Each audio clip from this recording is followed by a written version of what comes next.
tracer la courbe représentative d'une fonction, il faut au préalable établir un tableau de valeurs.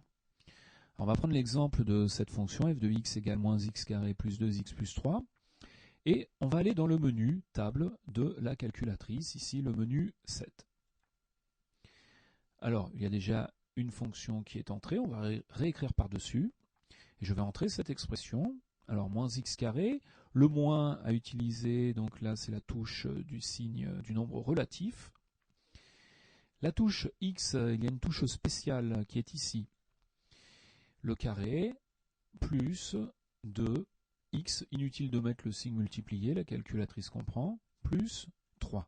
Je valide avec la touche exe. Et je vais aller ensuite dans le menu table, ici.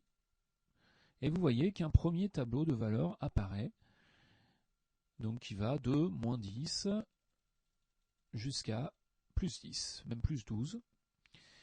Alors, les valeurs qui sont données ici donc, sont des valeurs qui vont de 1 en 1. 0 a pour image 3, on peut le vérifier aisément en calculant f de 0 ici. Ça fait moins 0 carré plus 2 fois 0 plus 3, ça fait bien 3.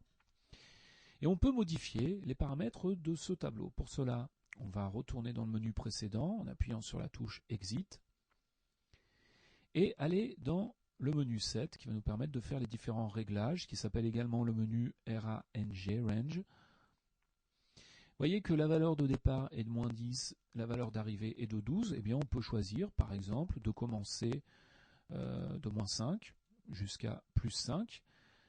Step, c'est le pas, c'est-à-dire l'écart entre deux valeurs de x consécutives. On peut rentrer par exemple 0,5. Je valide avec exe. Je retourne ensuite dans mon tableau de valeurs et vous voyez que cette fois j'ai un tableau de valeurs avec des valeurs de x allant de 0,5 en 0,5 jusqu'à 5. Si vous voulez une valeur intermédiaire, par exemple, si vous voulez connaître l'image de 4,1, eh bien il suffit de taper 4,1, exe, et vous voyez que l'image est calculée instantanément, ce qui va permettre de placer des points intermédiaires.